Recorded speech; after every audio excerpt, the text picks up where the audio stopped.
राजा छत्रपति की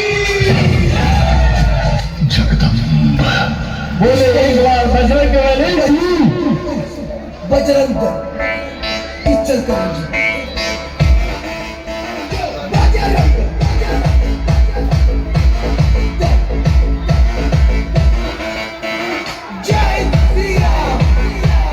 आप लोग बैठ जाएंगे। जो भी मोबाइल चलाते हैं पीछे से मोबाइल चलाएंगे। जिनको वीडियो बनाना है पीछे से वीडियो बनाएंगे।